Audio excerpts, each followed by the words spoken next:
জয় গুরু বন্দে পুরুষোত্তমম। শ্রাবণ মাস, বর্ষার ঘন ঘটায় আকাশ মেঘাচ্ছন্ন। টুপটাপ বৃষ্টি পড়ছে অনবরত, আবার কখনো হচ্ছে প্রবল বর্ষণ। নিস্তব্ধ প্রকৃতির বুক থেকে শোনা যাচ্ছে আকাশের গুরু গুরু গর্জন। শ্রাবণের এমনই এক শুভ দিনে ত্রিনয়নী দেবী এসেছেন জননী কৈলাসবাসিনী দেবীর কাছে গারাদহে। প্রথম অন্তঃসত্ত্বা তিনি। মায়ের কাছে না এলে মন মানবে কেন? এ সময়ে মায়ের ভালোবাসা, স্নেহ, যত্নের প্রয়োজন সব থেকে বেশি। কন্যাকে দেখে জননীর হৃদয়ে ডেকেছে আনন্দের বাণ। মায়ের যত্নে, দাদার স্নেহে, সাথীদের সাথে গল্প করে দিন চলে যায় ত্রিনয়নী দেবীর। প্রসবের দিন এগিয়ে এলো।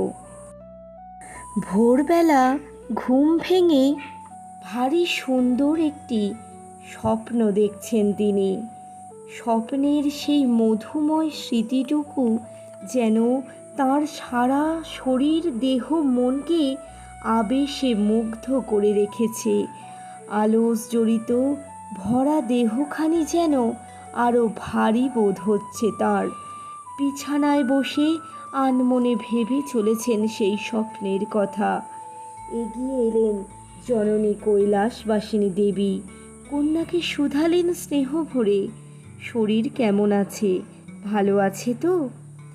তখন ত্রিনয়নী দেবী বলতে লাগলেন, শোনো মা, ভোরবেলায় আমি একটি সুন্দর স্বপ্ন দেখেছি। বাড়িতে লক্ষ্মী পূজা হচ্ছে, সাজানো গোছানো সব ঝকঝকে তকতকে। আলপনাতে আঁকা রয়েছে মা লক্ষ্মীর চরণ চিহ্ন। লাল মখমলে ঢাকা রয়েছে লক্ষ্মীর ঝাঁপি। সেই ঝাঁপি থেকে বেরিয়ে আসছে পরমা সুন্দরী এক মেয়ে। মেয়েটির গায়ের রং দুধে আলতায় মেশানো, পা দুখানি আলতা রাঙা, অনিন্দ সুন্দর মুখশ্রী, পরনে একখানি লাল পেরে শাড়ি। মেয়েটির গা থেকে যেন আলো ঠিকরে পড়ছে। মেয়েটি ধীরে ধীরে আমার দিকে এগিয়ে আসছে। আমিও এক দৃষ্টে তাকিয়ে আছি মেয়েটির দিকে। কিন্তু মেয়েটি আস্তে আস্তে আমার কাছে এসেই মিলিয়ে গেল, আর অমনি আমার ঘুম ভেঙে গেল। কৈলাসবাসিনী দেবী বললেন, খুব ভালো স্বপ্ন, ভোরের স্বপ্ন সত্যি হয়, কাউকে বলিস না। শরীর খুবই খারাপ বোধ করতে থাকেন ত্রিনয়নী দেবী। ক্রমে ব্যথা বেড়ে ওঠে। তার সুন্দর ফর্সা ঢলঢলে মুখখানিতে পড়ে কালিমার ছাপ। সকাল থেকেই বৃষ্টি পড়ছে। প্রকৃতির মুখখানিও যেন বেদনা বিধুর, বড়ই বিষণ্ণ। থেকে থেকে ঝরে পড়ছে অশ্রুধারা। ক্রমে মেঘের ভাব কেটে এক রাশ রাঙা আলো ছড়িয়ে পড়ল দিক দিগন্তে। মাঠে ঘাটে বাটে সর্বত্র খুশিতে ঝলমল করে উঠল ধরিত্রী। অমনি মঙ্গল শঙ্খ বেজে উঠল লাহিড়ি বাড়ির আঙিনায়। 3 বার শঙ্খধ্বনি, 3 বার উলুধ্বনি পড়ল। মধুর মঙ্গল ধ্বনি ছড়িয়ে পড়ল আকাশে বাতাসে, পল্লীর অঙ্গনে প্রাঙ্গণে। রামগোপাল ভট্টাচার্যের পত্নী ত্রিনয়নী দেবী এক পরমা সুন্দরী কন্যারত্ন প্রসব করেছেন। আনন্দের বন্যা বয়ে চলেছে সকলের মনে প্রাণে।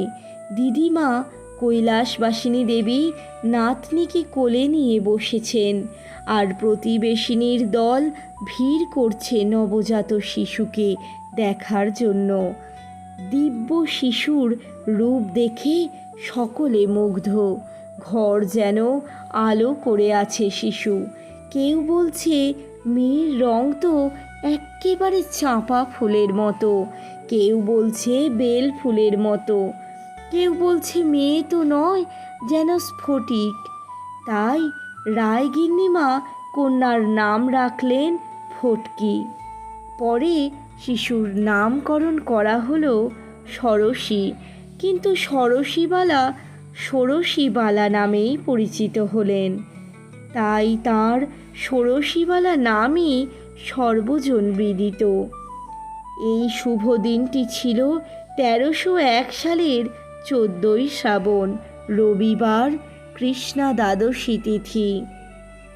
শিশু বড় হতে লাগলো দিন দিন, চাঁদের কলার মতো বাড়ন্ত দেহকান্তি, সৌন্দর্যের ডালি একখানি, ঘর আলো করা রূপ রাশি, দেখলেই দু চোখ ভরে ওঠে আনন্দে।